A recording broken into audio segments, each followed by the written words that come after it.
추종하는 사역자들을 따라서 고린도 교회가 분열되어 있었습니다.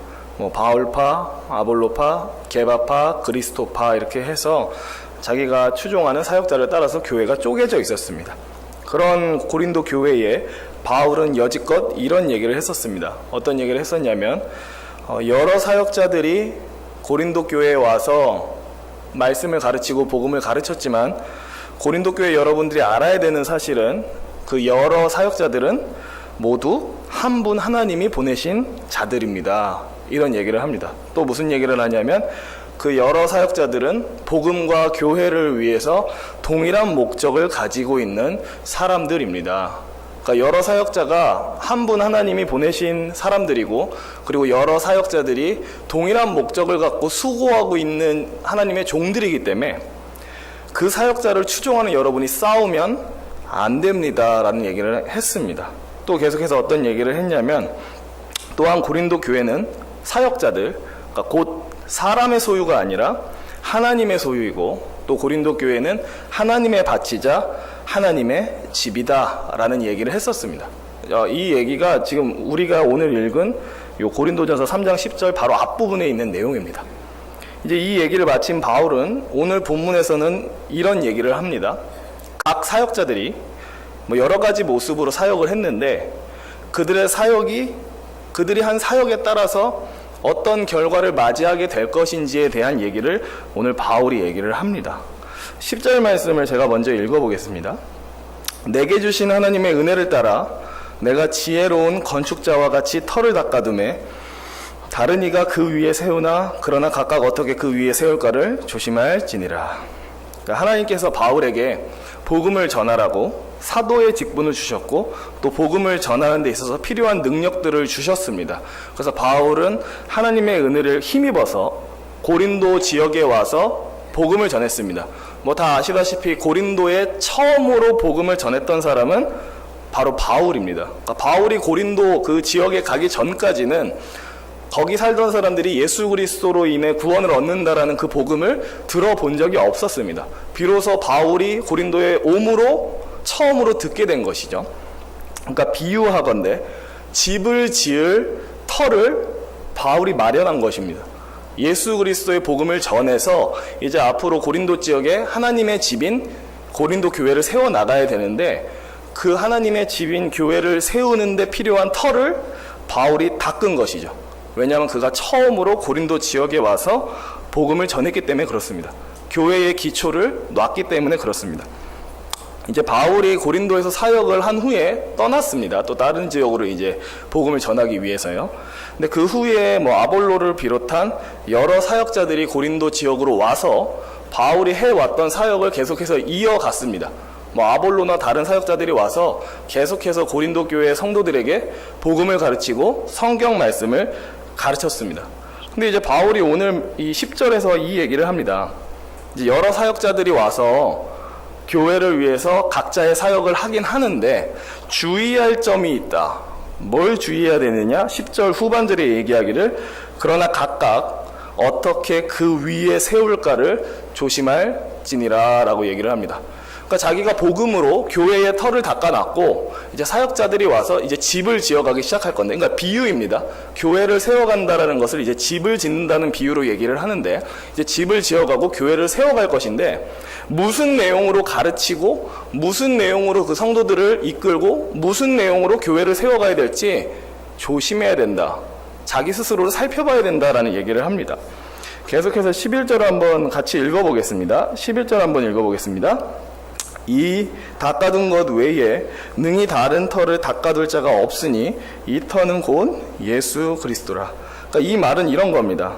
이제 바울 이후에 여러 사역자들이 와서 각자 재량껏 성경을 가르치고 복음을 가르치긴 할 건데 이때 뭘 주의해야 되냐면 바울이 고린도에 와서 이미 전한 그 구원의 복음, 그러니까 예수 그리스도를 믿는 자에게 구원이 임한다라는 그 복음의 내용에서 벗어난 다른 것을 가르치는 것은 안 된다라는 얘기를 하는 겁니다. 좀 의역하자면 예수 그리스도로 말미암아 얻는 구원 외에 다른 것을 만약에 가르쳤다면, 내 뒤에 온 사역자들이 복음 외에 엉뚱한 것을 가르쳤다면 그것은 불법이다라는 겁니다.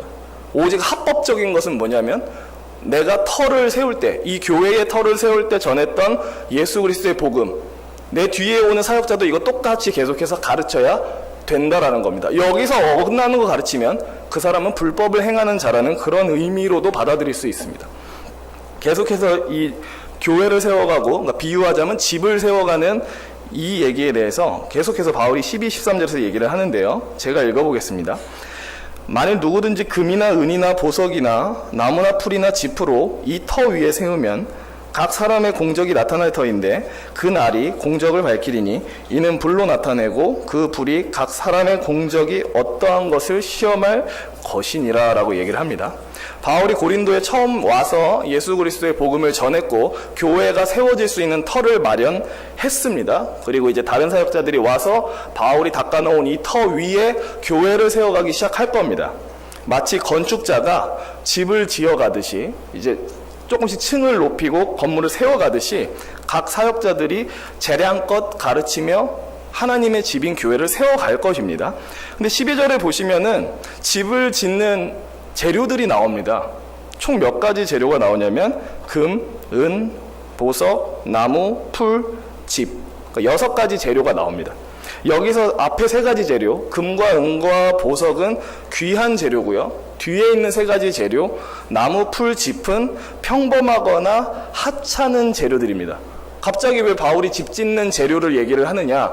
얘기하고 싶은 게 있어서 그렇습니다. 뭘 얘기하고 싶었냐면 각 사역자들이 이제 고린도 교회에 와서 각자 재량껏 가르칠 텐데 누군가는 하나님의 뜻에 합한 선한 가르침을 전할 터이고 또 누군가는 때로는 하나님의 뜻에 합하지 못한 좀 어리석은 가르침 혹은 잘못된 가르침을 전할 수도 있습니다. 그럼 여기서 선한 가르침은 이제 뭘 통해서 설명하고 있냐면 금과 은과 보석, 이 귀한 재료는 선한 가르침을 이제 상징하고 있습니다. 그럼 뒤에 있는 나무, 풀, 짚은 뭘 의미하냐면 악한 가르침을 의미하고 있습니다.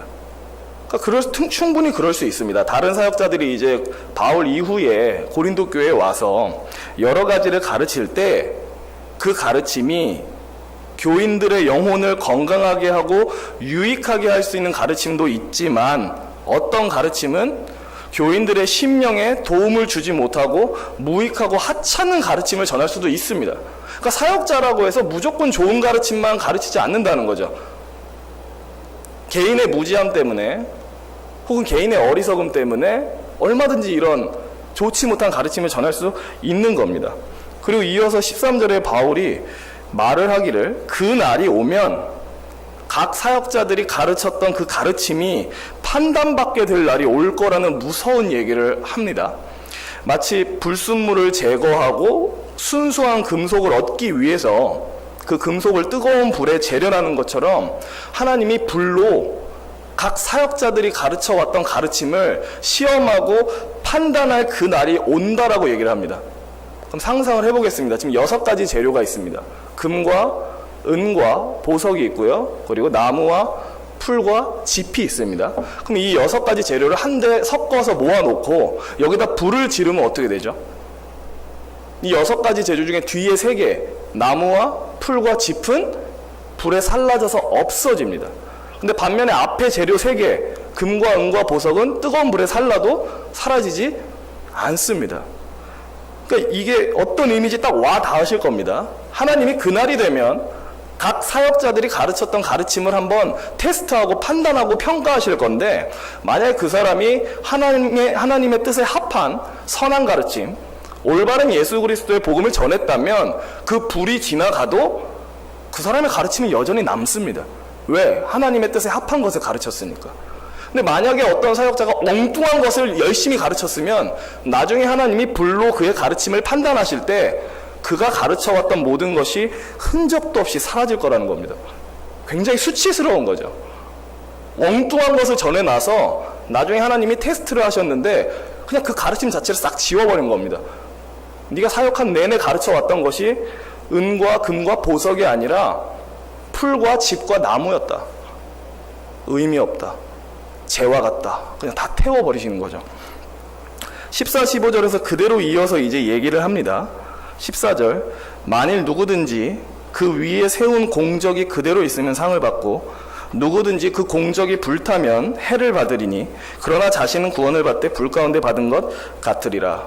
앞의 내용과 그대로 이어집니다. 하나님이 때가 이르면, 그 날이 되면 각 사역자들이 가르쳐 왔던 그 가르침을 판단하실 겁니다. 불로 한번 태워보실 겁니다. 그 사람이 가르쳤던 게 금과 은과 보석이었는지 아니면 나무와 풀과 지피였는지. 그래서 확 태웠어요, 하나님이. 그 불로 태웠는데 만약에 그 사람의 가르침이 여전히 남아있어요. 왜냐하면 그 사람이 가르쳤던 가르침이 하나님의 뜻에 합한 금, 은, 보석과 같은 가르침이었기 때문에. 그럼 그 사람은 어떻게 되냐면 하나님께 상을 받는다고 얘기합니다.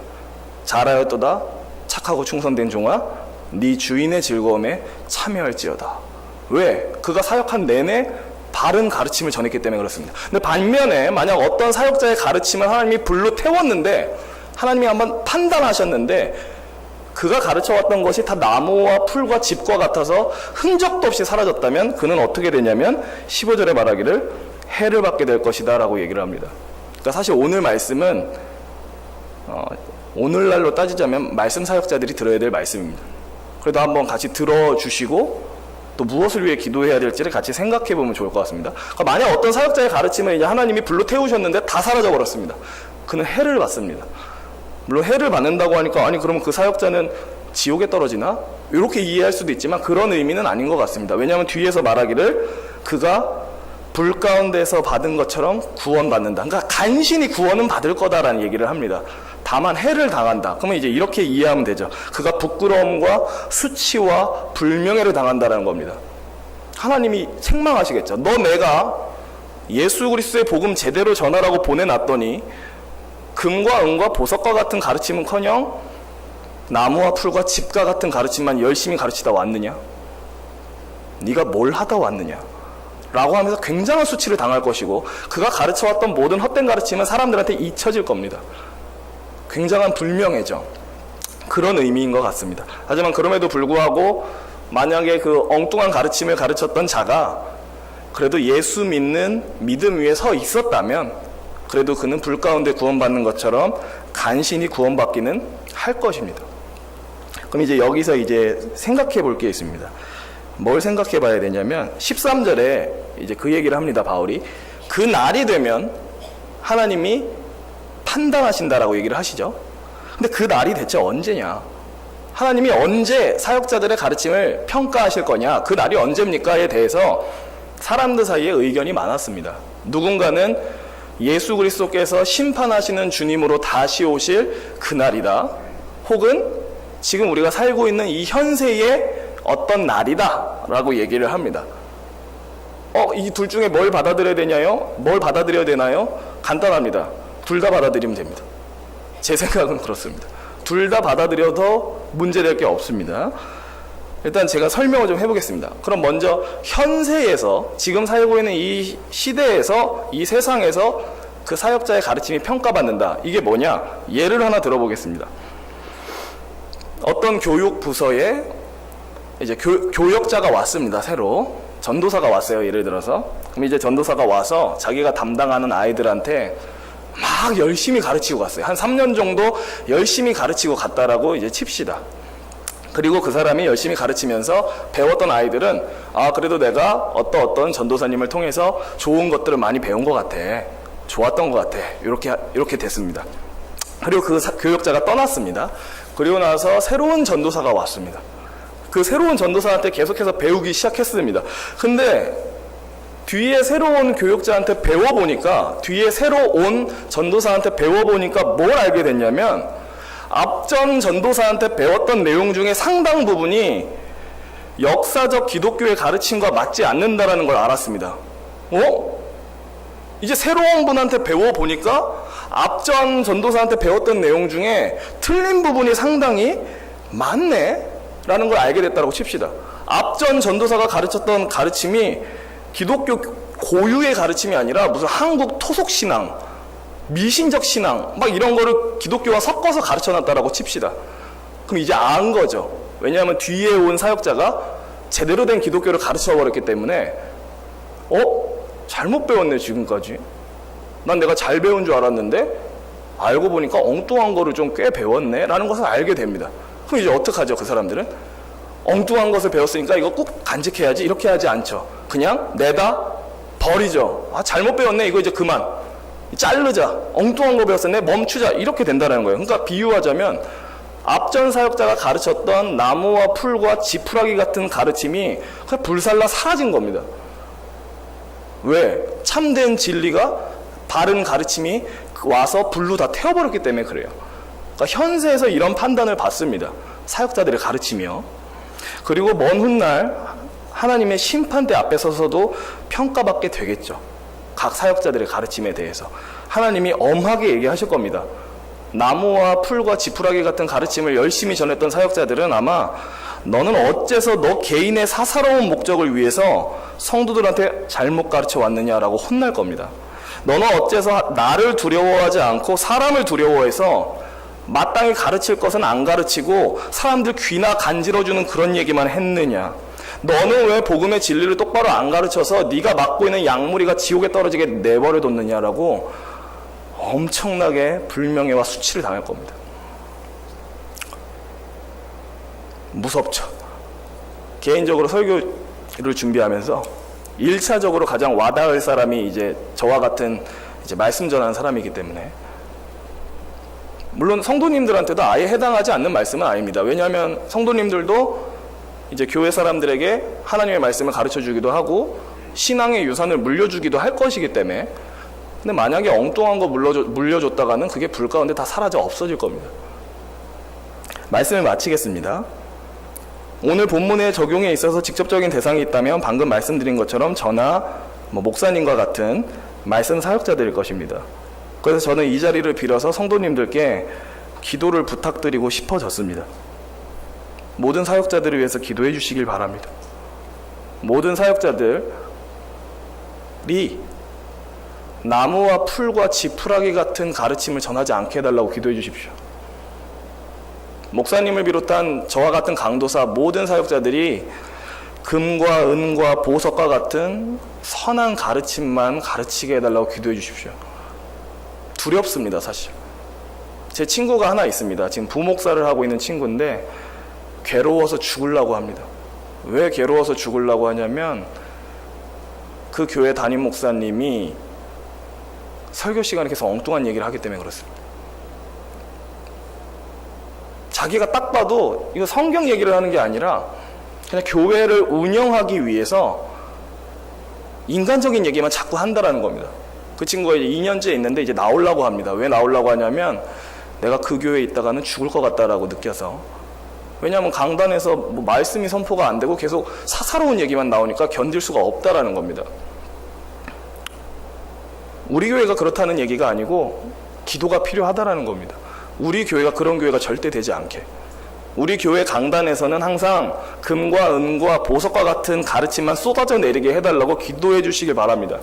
나무와 풀과 지푸라기 같은 가르침이 쏟아져 내리면 같이 망합니다. 그것만큼 비극적인 일은 없습니다.